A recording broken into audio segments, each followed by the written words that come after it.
Así veo las cosas, qué bueno que están con nosotros. Hay muchísimas noticias ocurriendo. Una de las más importantes son las elecciones para la alcaldía de la ciudad de Nueva York. La ciudad de Nueva York es no solo la más grande de todos los Estados Unidos, más de 8 millones de personas viven ahí, sino para muchos es la capital del mundo. Y por primera vez en la historia, un joven de 34 años, musulmán, inmigrante, podría convertirse en su líder. Me refiero a Zohran Mamdani. Hablaremos de esto un poco más adelante en el programa. Pero comenzamos con una verdadera tragedia. Esta noche, o la próxima, o las que siguen, 42 millones de personas podrían irse a dormir con hambre, aquí, en los Estados Unidos. Estamos hablando del país más poderoso del mundo, del país más rico del mundo, y más de 40 millones de personas sencillamente no tendrían suficiente dinero para comerse. Lo vamos a explicar. Lo que pasa es que con el día 35 del cierre del gobierno de los Estados Unidos hay varios programas que se están quedando sin presupuesto, que se están quedando sin dinero. Y esto lo que significa es que se necesitarían fondos de emergencia, fondos suplementarios, fondos que tiene guardado el gobierno de los Estados Unidos para que el programa conocido como SNAP o un programa de cupones de alimentos siguiera funcionando.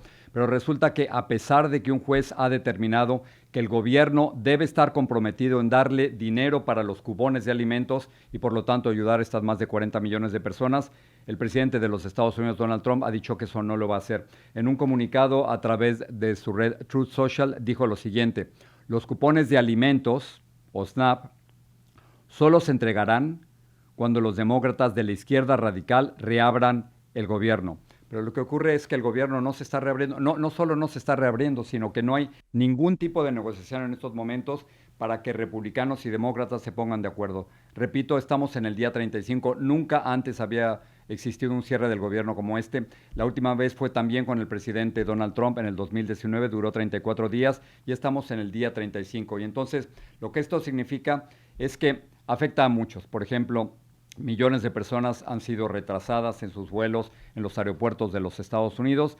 Todos los servicios del gobierno no funcionan como deberían estar funcionando. Hay millones de empleados que están trabajando en estos momentos sin recibir un cheque a final de mes. Es decir, dependen de sus ahorros o tienen que pedir prestado o tienen que hacer malabares para que esto siga funcionando. Y mientras tanto, la idea del juez de que el gobierno de los Estados Unidos financiara parcialmente, no con los 9 mil millones de dólares que se necesitan, sino con cerca de 4 mil o 5 mil millones de dólares, el presidente lo que acaba de decir es que sencillamente eso no va a ocurrir.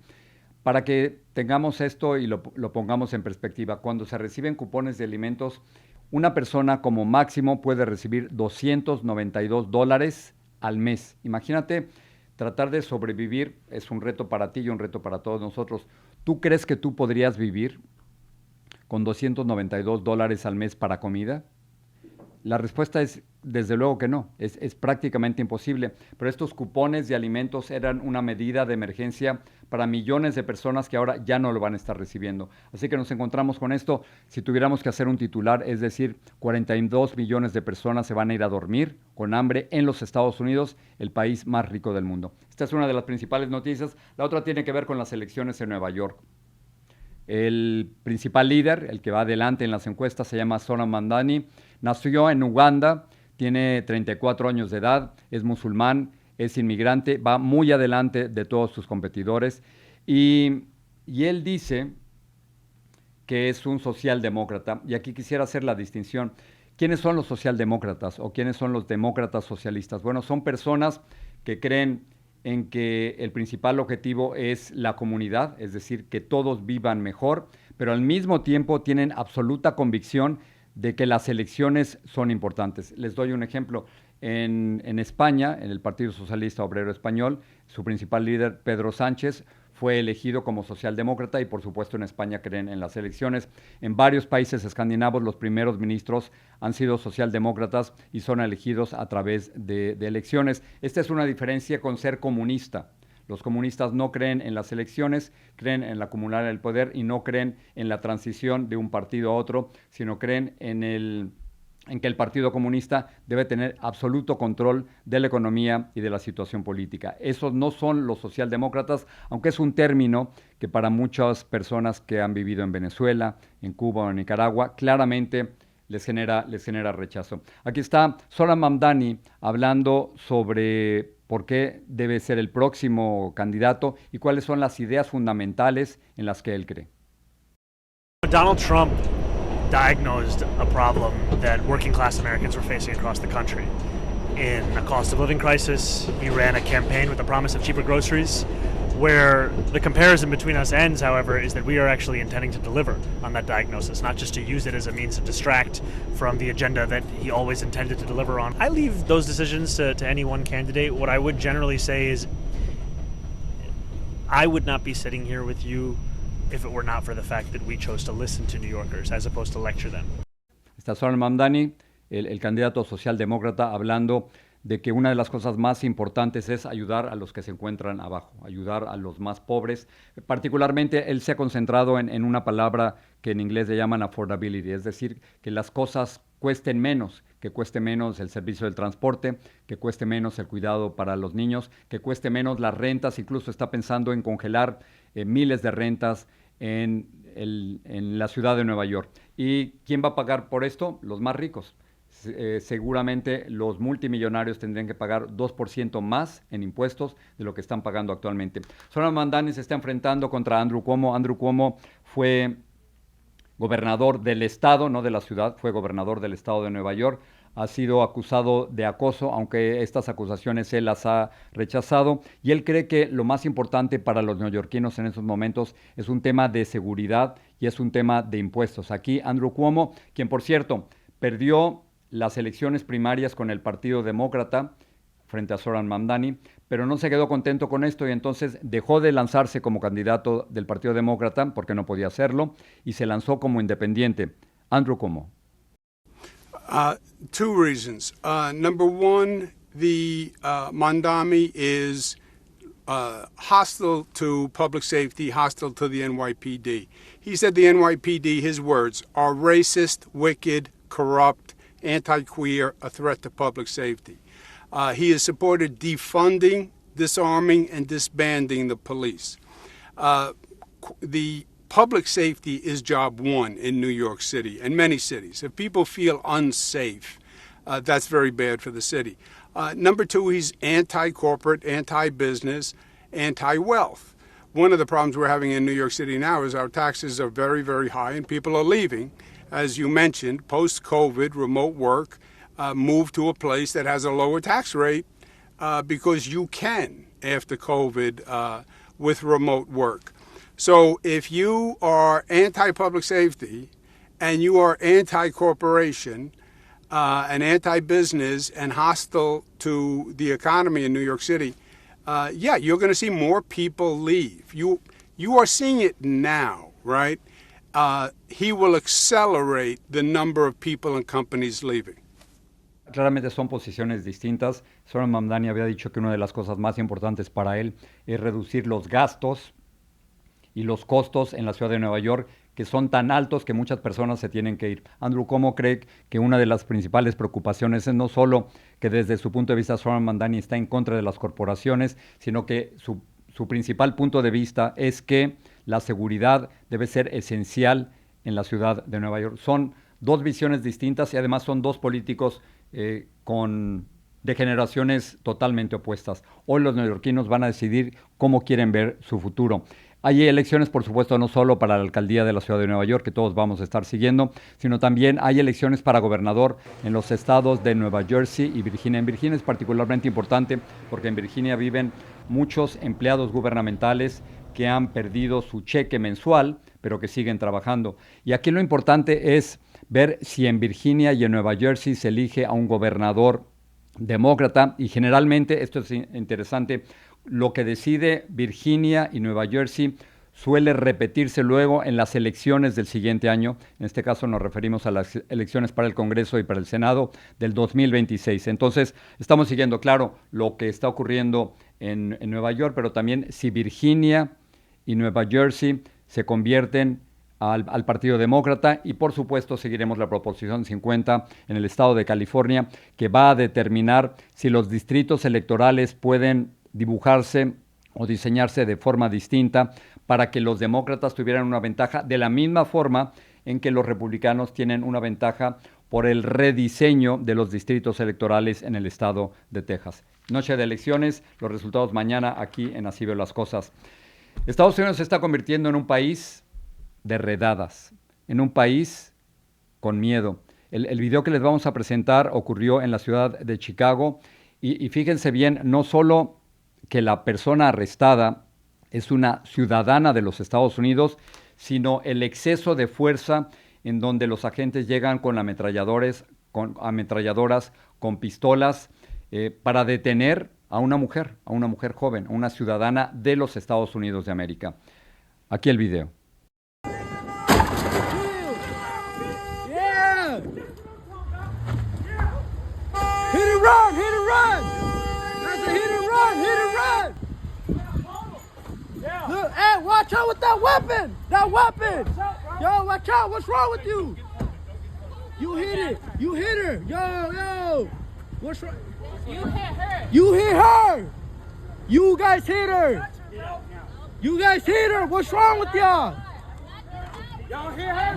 Y'all bust a whole U-turn in the middle of the street! Y'all hit her! Y'all on camera! Leave her alone! She ain't even do shit! She trying to go to work! She's trying to go to work! What the fuck? Oh, what? Y'all some crazy. Y'all got no heart, for real. No heart. No heart. Stop! Get off! She's a female. Get off of her right now! You guys hit her. How you guys gonna arrest her? Get off! You guys hit her. Man, how y'all gonna arrest her, man? Y'all bogus as Get fuck. off her! What's it? You hit her. You guys hit her. Telling you, don't get your issue. Keep fucking around in Chicago. Keep fucking around in Chicago. Hey, baby girl, you good? Don't worry about it. Stop Don't resisting. worry about it. We need that information, bro. No dejan de asombrarme esas imágenes. Primero, ¿era necesario chocar el carro de ella? Es la primera pregunta. Segundo, ¿es necesario que lleguen armados con ametralladoras, con pistolas para detenerla? Tercera, si de verdad traen una orden de aprehensión, ¿cómo puede presentársele una orden de aprehensión a una ciudadana de los Estados Unidos? 4, ¿había que sacarla de esa manera sin zapatos de su auto?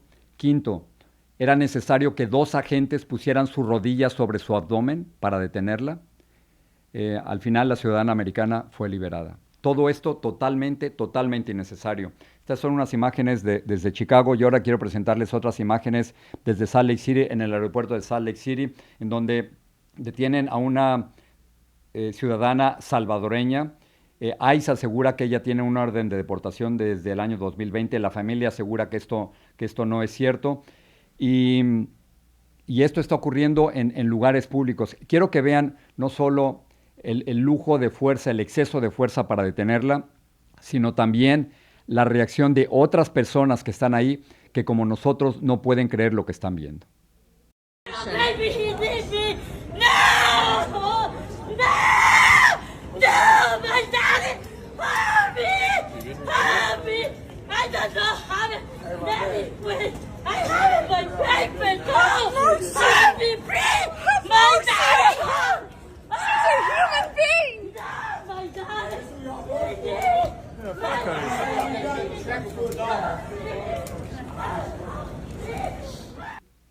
De alguna forma todos somos esa señora de blanco al final, que estaba viendo eso incrédula, de que esto estuviera ocurriendo aquí en los Estados Unidos, y los agentes encubiertos, sin ninguna identificación, o por lo menos no visible, no que nosotros lo hayamos podido ver. Eso es lo que está ocurriendo aquí en los Estados Unidos, que se está convirtiendo un país de redadas, un país de miedo. Ayer Lindsay Cassinelli aquí tenía en el programa las declaraciones del presidente Donald Trump en el programa 60 Minutos, que cuando Norah O'Donnell le dijo, señor presidente, hay imágenes de exceso de fuerza por parte de agentes federales.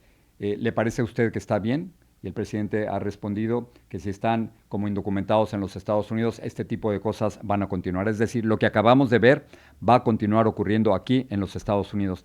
Terminamos con la muerte de Dick Cheney, quien muchos lo recuerdan como el fuerte vicepresidente de George W. Bush. Y digo fuerte vicepresidente porque muchos creen a veces que la posición de la vicepresidencia no es de suficiente fuerza, sino que es una posición más que nada diplomática.